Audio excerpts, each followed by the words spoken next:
Hello. Hello. Hello. How are you? What an intro. What's up, Billy? Oh man, I'm here, man. Same, dude. Welcome, everybody. It is July 16th, 2025, and we are live on the Ango Show. And today we're going to talk about professional wrestling. Oh And jeez, bro. yesterday NXT was really good. What did you think, Billy? Oh man, it was really good. Yeah, it was a really good show. TNA invaded NXT, so that was pretty cool.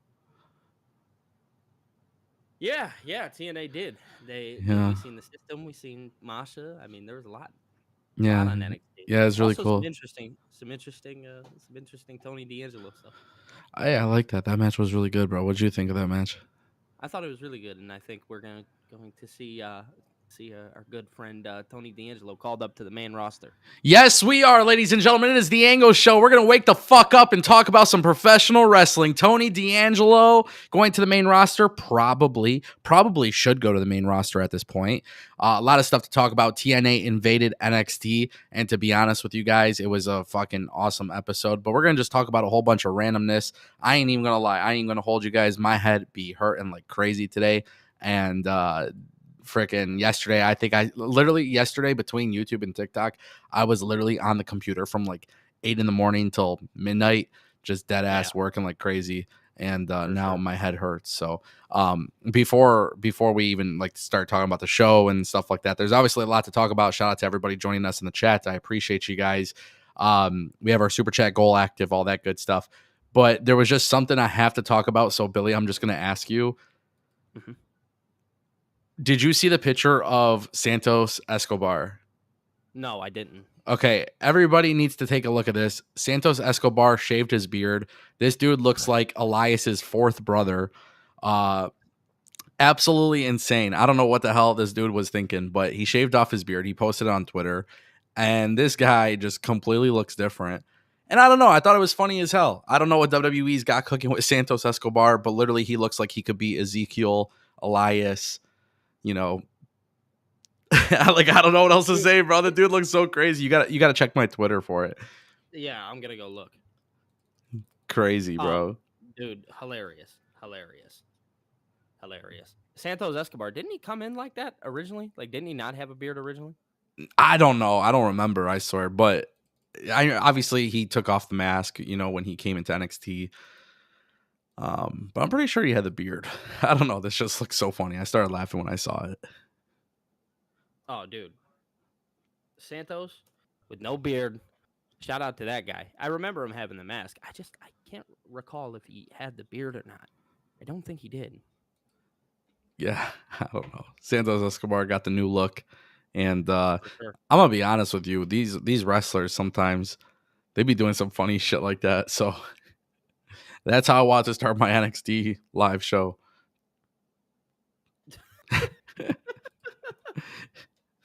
Oh, man. Yeah. What a whirlwind that was.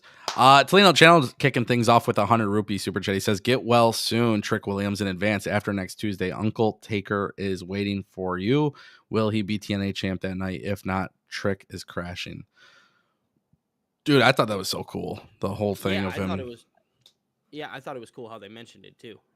Well, the last guy that interacted with Taker on NXT just so happens to be no. Braun Breaker. Oh, it was Braun Breaker. You're right. Yeah. Like, you're absolutely now right. Look at him. So that's pretty sweet, man. It is. And you love to see it, man. Pretty sweet. Do. Yeah, I think for Trick Williams, Trick Williams is going to be Trick Williams will go face-to-face with Undertaker after he disrespected the LFG team on NXT. And so the thing that's cool about this, though, is like Trick is clearly somebody WWE is high up on. To get that segment with Undertaker next week will be interesting, especially if he is still TNA champ. I don't think he will be a TNA champ by that point in time. I do think he's going to drop the belt at Slammiversary. So I'm very curious to see how they put that together on television. And mind you, Undertaker showing up on NXT, it's not a common thing. So for WWE to have him show up and to interact with somebody just shows you how much faith that they have into that person. Yeah. So that's something I'm really intrigued to see, and hopefully it turns out to be a really good segment. But of course, if Trick does lose the belt, maybe he snaps on Taker. I don't know if Taker would take a bump, but if Trick were to attack the Undertaker, that'd be pretty damn cool. And maybe this is a way to get Shiloh Hill on WWE television, because I think Shiloh that's the Hill, goal here. I think yeah, that's the goal is to get Shiloh Hill. Obviously, for anybody who maybe didn't watch LFG season one, Shiloh Hill was actually the runner-up behind Jasper Troy. So my guess is WWE, regardless of the fact, is very high on uh, Shiloh Hill, and I can imagine this is them wanting to get him on TV and do it in a way that seems natural. And I think it's very fitting that they do it with the Undertaker. And obviously, Shiloh was getting the call from the yeah. Undertaker yesterday on NXT, so that was kind of interesting. Yeah, I definitely agree. Shout out to Talino Channel for the super chat. Yeah, no, like I think right now there's a lot of a lot. Excuse me. There's just a lot of good stuff that's happening on WWE television. But I'll be honest with you, man. I don't feel like there's a lot of talking points across what we have right now. Like NXT was a good show, and I don't like doing review shows, so Mhm. I'm really just interested in talking about whatever you guys want to talk about. But what I love so much about NXT was I felt like NXT was a go home show for TNA Slammiversary in some Yes. sense. Yes, Um, and that's what it really felt like.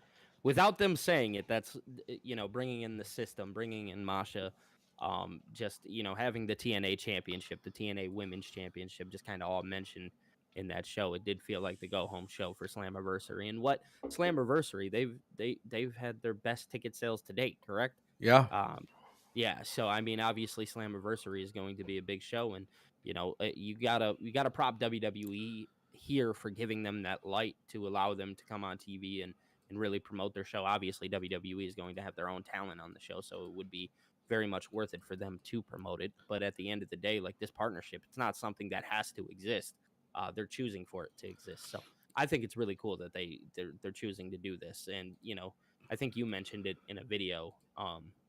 Talking about like how JDC and Brian Myers, formerly Fandango yeah. and Kurt Hawkins, seeing them on TV, that's such a cool little light to what we have going on. You know what I mean? Yeah, well, you can't ignore the fact that some of these guys were on WWE television before, but it's cool. Like they go between the two companies, and you kind of remember obviously what they did with WWE, but then also it's like a new era for TNA, and they're doing new things with TNA. And one of the things that I'm so fascinated with, by the way, is that when you see Brian Myers, when you see Fandango, like when you see these guys show up, and obviously they're part of the system, and they're brawling with Dark State and stuff like this is what the partnership is supposed to be. I think so many times when people look at partnerships in pro wrestling, it's like, oh, well, you have to be the world champion. Like Kenny had to become the world Yeah. champion, and then TNA had to. No, it's just about representing the talent of both companies and stories that make sense, and stories that are like logical and stuff. And I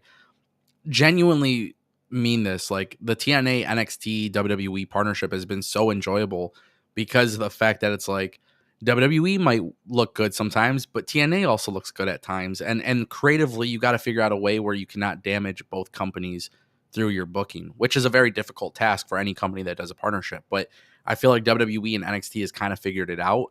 And what I personally want to see, and I would really love to hear how you feel about this, but Mhm. Masha Slamovich should win the NXT Women's Championship at TNA Slammiversary. Like, Yep, I said it. I said it. I think that would be cool for Jordan Grace to eventually chase Masha. You know what I mean? We've obviously seen it on TNA. yep, Um, so I do think that that's a really good idea. I think you had Trick win the TNA World Championship, and you had that WWE superstar win the TNA title. I think you need the opposite. I think you need TNA to win WWE Championship to really legitimize this. yeah, Because it shouldn't just be WWE's coming to help us. No, we're doing this as a partnership. So we're going to let Masha, win this NXT Women's Championship, and she's going to be the face of the NXT Women's division. I think it would be awesome. yeah. And I think one thing that really needs to be mentioned, like this part is probably the most important part, is that if Masha wins and she's holding both titles, You run Masha and Jordan Grace at a WWE pay-per-view. Jordan Grace wins. Okay, now you have Blake Monroe and Jordan Grace. And so, Yep, like, you're makes setting very up the simple. roadmap for the long-term future while also benefiting, right? But then you got to let TNA benefit a little bit. And this is one of those ways to make that happen. Yeah, I agree. By the way, I think Masha versus JC Jane will be a really good match. They had a TV match not that long ago. Yeah. Before JC Jane was champion. And when they had that match, it was like, it never got into that second full gear, but based on what they were doing at that moment in time, it was very clear that the company is very much in the realm of, like, they can pull off a fantastic match between the two. So Absolutely. on TNA Slammiversary, expect the shittery bullshit, fatal attraction or fatal influence, whatever. Correct. Expect them to get into the match a little bit, but Masha winning would be the right call. And people are forgetting, man, like TNA Slammiversary. Shout out to them, bro. Shout out to TNA. Like, they were only trying to sell 4,000 tickets originally. Now they've bumped up 1,000 more tickets, and the good news is it keeps selling. They very well, I'm just being honest, there is a very good chance that this company could get 55 to 6,000 people, 5,500 to 6,000. Yeah, TNA, that's insane. by the way, this is something that's very true about TNA. I can personally attest to this because I've seen it with my own eyes, and I've been there. I've been to the events. TNA has very strong walk-up numbers, which I'm getting the You're feeling. talking about with tickets, selling that day or so. Exactly, yeah. Yeah. So, excuse me.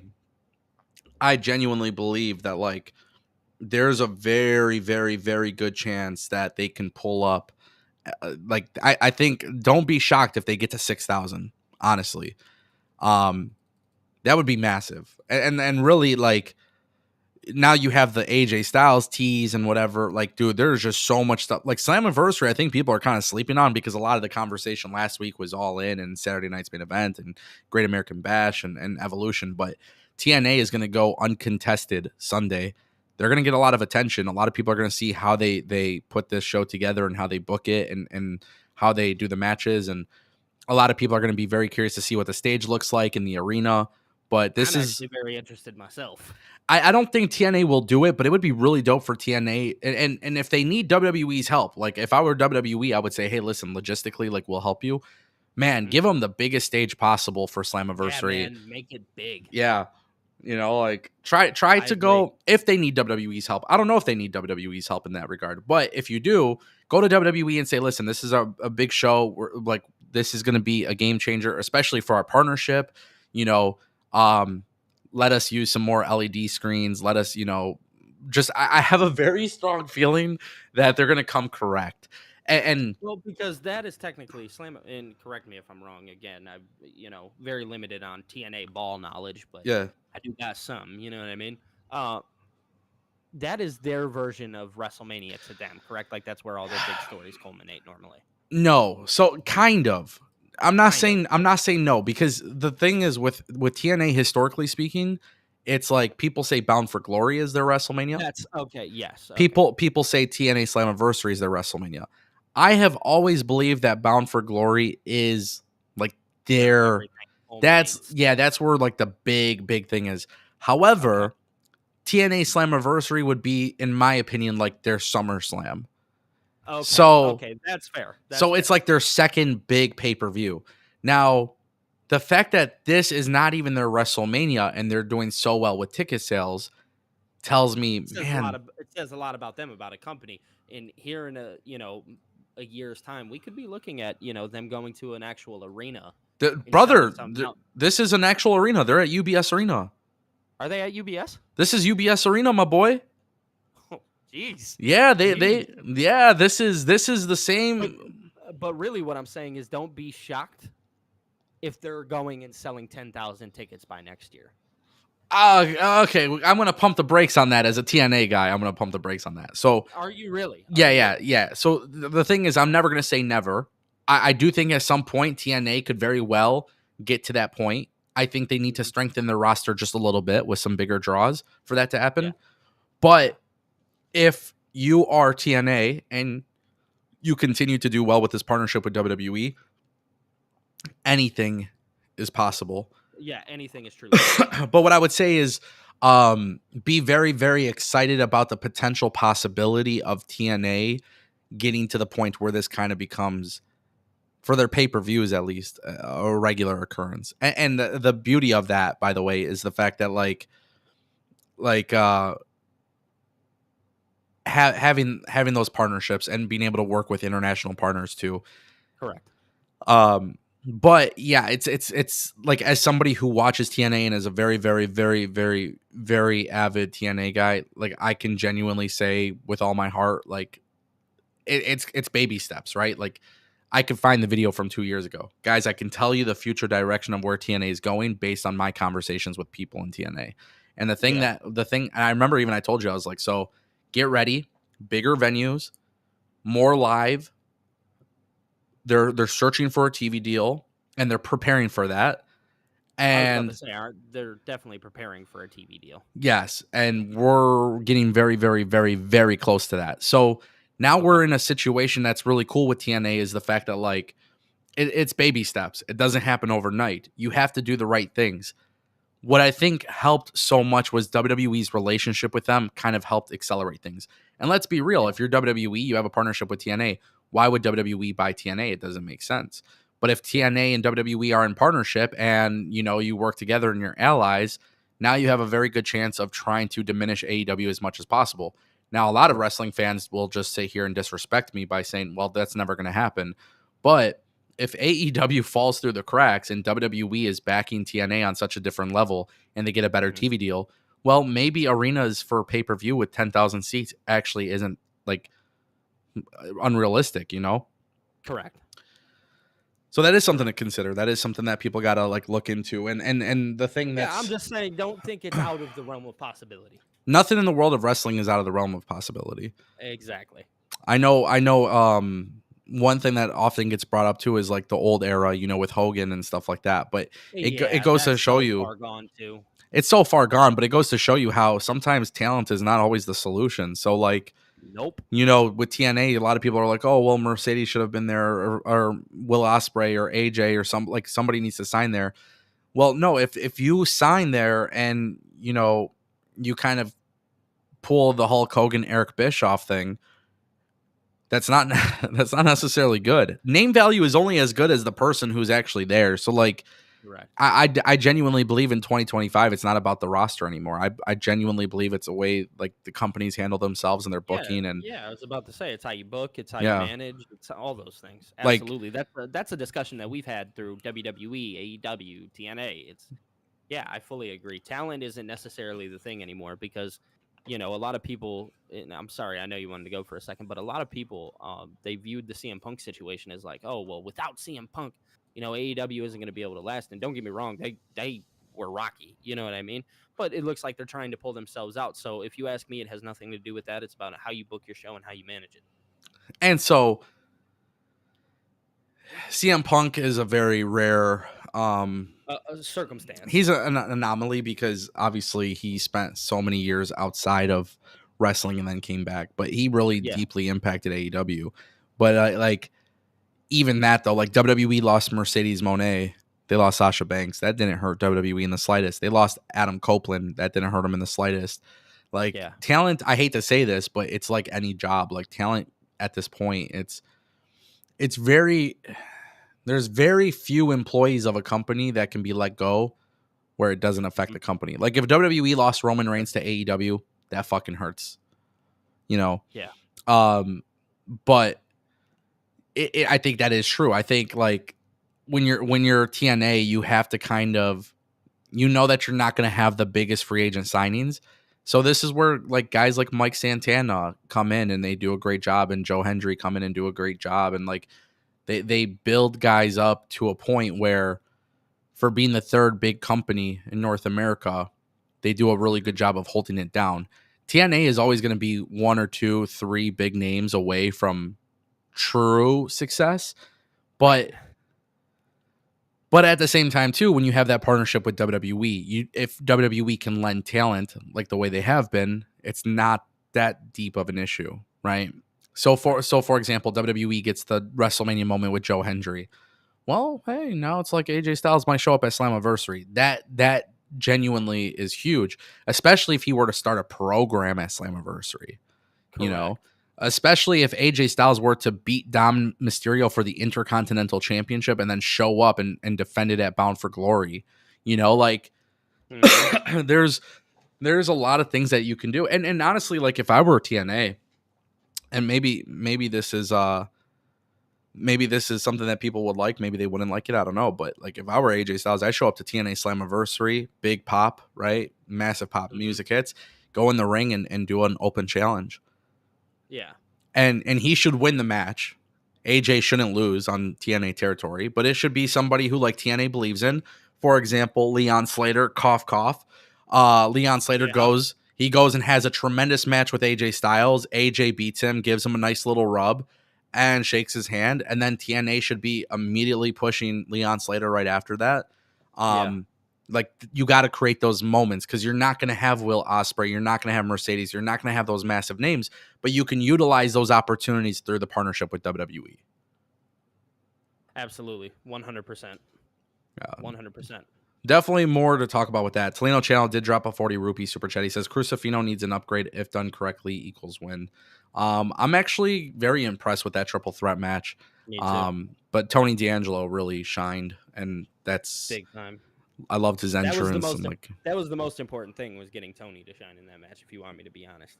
based on the storyline, yeah, for sure. Yeah. It was based on the storyline. Everybody's crossing him, et cetera, et cetera. At the end of the day, he needs to go up to the main roster. And if you want me to be honest, I think if you want to, you can just have him go up with strictly Adriana Rizzo, because they never really, tied her away from the story. She was like the glue that kept everybody together. Yeah, I think No. it's just gonna be solo, but yeah. Okay, yeah, that's fair. That is fair. Dude, it was so funny. So Tony D'Angelo, Jazzy Jeffs, stacks or whatever. You see that? He just throws his ass Yeah. out like that. And Yeah. dude, I just start cracking up because I don't know what the hell that cell was, but it was just like the funniest thing like I Dude, was looking at. he did like a pencil dive. Like Yeah. he like put his hands up and everything. I was like, oh geez. It was such an unserious spot for such a serious storyline. And I Yeah, was watching that and I'm like, all right, bro, that's perfect. dude. Stacks sold it great, but Tony sold it great too with the way he just walked from the darkness in the tunnel. I guess Yeah. it was awesome. I loved it. I love Freaking that spot. that triple threat match was so good, bro. I love Tony D'Angelo. Part of me is For sad sure. that like the family's like done with, but I think for Yeah, man, me Tony, too. yeah, I think Tony D'Angelo is going to the main roster, and it's tough, man. He came from the same era as Braun Breaker and Carmelo Hayes and Grayson Waller and these guys, but he really overstayed his welcome in NXT. I don't know what his longevity is on the main roster, but I will say that moment where he threw stacks just had me cracking up. I was like, bro, we need more of that kind of stuff on the main roster. For sure. Just the unseriousness in a very serious moment. Yeah. I loved it, man. I loved it. Trevon Womack says Tony should be hired as a Seth Rollins hitman. Hired as Seth Rollins hitman. I don't hate that. I don't hate that at all. I don't want him in the group, but it would be fun for him to like. No, I don't want him in the group, but like, kind of how AOP was back in the day. You know what I mean? Or not Yeah. AOP, the APA. APA, You know what yeah. I mean? Where people would come to them and be like, okay, can you do this for me? You know what I mean? I would like that. I think that'd be really cool. You guys want some crazy breaking news? Uh-oh. It's not like crazy breaking news that affects anything today, but it's just a funny like breaking story. Yeah, come on. CM Punk had revealed on My Mom's Basement that he privately met with Vince McMahon and Triple H in 2018 and 2019 regarding a WWE return. In fact, a handshake agreement was made, but CM Punk claimed Vince McMahon ghosted him after that meeting. Now, this is obviously a very big deal for the simple fact that CM Punk ended up returning to professional wrestling and went years later to AEW. So Vince McMahon's decision to ghost him is looking really funny right now because we saw CM Punk's return in WWE and it was a massive, massive, massive moment. He's been killing it ever since. But Vince McMahon could have had that in 2018, and this man chose not to do it. And by the way, 2018, 2019 was a terrible time for WWE. They could have benefited a lot from CM Punk being back. And in fact, Vince McMahon ghosting him then essentially caused CM Punk to go to AEW, which was obviously a very big help for AEW. So that is a very crazy story. I find it funny, dude. That to me is funny because it's like I think we all, especially around that time, that was really when we were speculating, like, oh, is Punk gonna come back? Is Punk gonna come back? You know, Yeah. everybody was speculating it from the moment he left onwards. But I think around that time, I think because of how bad WWE was, we all were like, okay, they need something, they need something, they need something, and that could have been the piece to the puzzle. If you want my opinion on it, my quick opinion is that thank goodness that he didn't, because I don't think we would have what we have today. Yes. And I think at the end of the day, that is what truly matters. Yep. We've already gone through those times. They're dead and gone now. They're no longer here. Yep. We are in this moment in WWE. I think he is being booked to perfection in WWE. I think he is being taken care of in a different light. And as many people know, if you guys have watched this channel for a long time, I'm a very big CM Punk guy. I'm happy that he's getting what he feels that he deserves in this company now. And that to me is what matters, because you think about the past and you know, you would have had to ask questions. Are things different? Have things changed? Have they not? Have they only gotten worse? You know, et cetera, et cetera. And then, you know, a year later, we could be having the same conversation about when he originally left. You know what I mean? So I'm just glad we're in the position that we're in now. And I hope that he is just being taken care of. And I hope all the superstars are being taken care of. But it just goes to show you how Vince McMahon's failure as a leader to understand like what the demand is. Fans would have gone crazy for Punk in 2018. And by the way, keep in mind, Punk was on WWE Backstage. They could have had Punk back and they would have done great things for their business. And here's what's actually crazier. It exposes Vince for his lack of understanding his audience, because Vince always understood never say never. You know, these issues that you have with people. Vince was always good with that. Like, he never held grudges. But if you ghost CM Punk at a time where, by the way, I know this because I was making content on it. So I know if I was making content on it back at that time, hey, there's a new wrestling company coming out funded by a billionaire, then clearly Vince McMahon knew that AEW was coming, you know? So in 2018, like, dude, if you're having conversations with Punk and Punk is now like actually considering going to wrestling, that billionaire is going to pay him. That's what ended up happening years later. So my point that I'm trying to make was Vince ghosting was a very dumb decision, because you could have actually hurt AEW by bringing him in. Yes. But CM Punk really helped. Lack of knowledge. Yeah, and not even just lack of knowledge, but maybe because of ego or whatever it be. Yeah. You know, not wanting to be wrong in a situation, and you know, maybe in some light Vince thought bringing CM Punk in made him look wrong. You know, made it just exemplified everything that CM Punk said, and it was right. You know what I mean? Yeah. And you know, who knows if Vince wanted that or not. But you know, to think about 2018 and that time, I just want people to remember what was taking place around that time.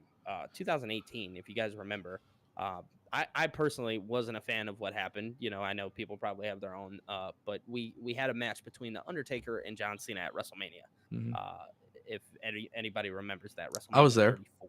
I was there. Yeah, you were there. You were there, and it was a 2-minute, 5-minute match, maybe. It was very short. So that's kind of what 2018 WWE looked like. You know, they were trying to do great things, and they were doing them the wrong way. Yeah. It just very backwards way of thinking. Yes. Things were very backwards.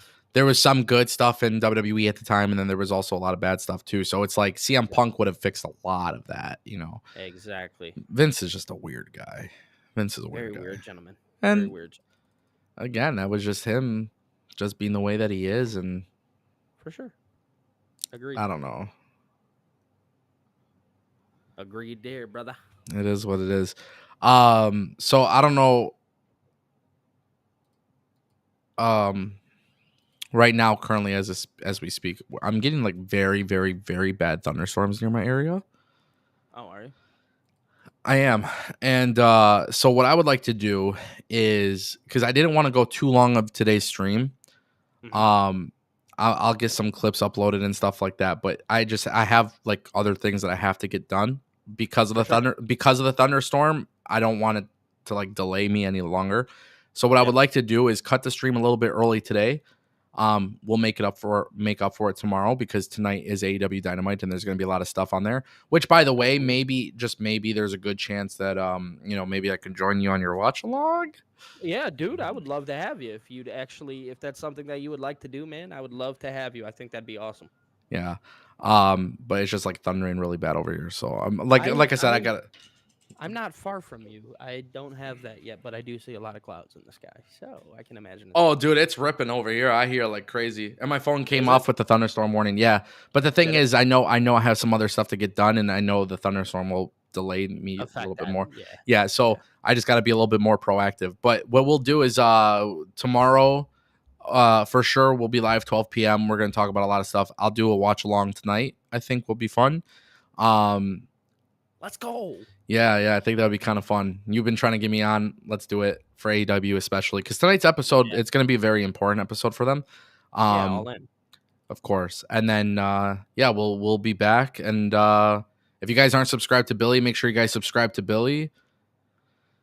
And Billy TKO, yes. And shout out to everybody who came through. Thank you, Tolino Channel, for those super chats. I appreciate you guys. And yeah, we'll see you guys later.